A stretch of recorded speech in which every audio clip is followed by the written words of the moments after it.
Le marché immobilier québécois n'a pas connu de passage à vide en 2023, loin de là.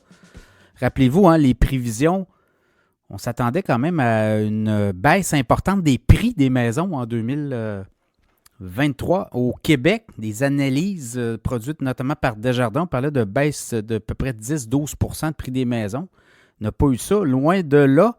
Si on regarde un peu au niveau provincial, on a eu des chiffres là, émis par la Chambre immobilière du Québec. Et les chiffres là, parlent quand même assez bien. Là, 416 500 prix médian d'une maison unifamiliale au Québec sur l'année. Le prix total année, là, le cumul, et c'était en 2022, 415 000. Donc, on est à peu près à zéro là, en termes de... C'est à peu près flat, là, comme on dit. Et c'est le reflet là, du marché immobilier. Même si les transactions ont baissé de 13 % au Québec en 2023, ben, les prix des maisons, ça ne s'est pas reflété là, sur les ventes moins importantes, en termes de volume aussi. Copropriété, 360 000 prix médian au Québec, 365 000 en 2022, donc une petite baisse d'1 %, mais ce n'est pas très significatif. Donc clairement, le marché immobilier québécois a fait le boulot. Quand on regarde un peu par région, évidemment, ben, région de Québec, le marché immobilier a continué de bien faire. Même s'il y a une baisse de transactions de 7 % pour l'année au complet, ben les prix de vente, voyez-vous, là, c'est en hausse de 3 %. Le prix médian d'une unifamiliale à Québec, 350 000. C'était 341 000 en 2022. Copropriété, même chose, hausse de 3 % sur l'année. 245 000 prix médian, donc 237 000 en 2022.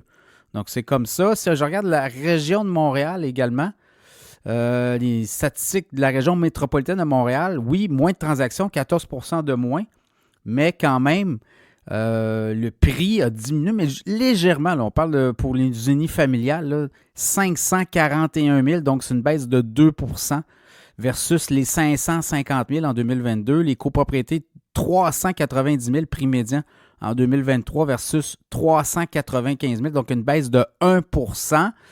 Et quand on regarde un peu sur... je vais regarder un peu pour l'île de Montréal, parce que ça, je reviendrai à Québec pour les prix des maisons, mais on le voit là, si c'est sur l'île de Montréal, là, on parle quand même de prix assez élevés, là, cumul annuel, c'est à environ 715 000 $ pour acheter une maison unifamiliale sur l'île de Montréal. C'était 720 000, donc ça a baissé un petit peu. À Laval aussi, 530 000 2023, prix médian d'une unifamiliale versus 557 000.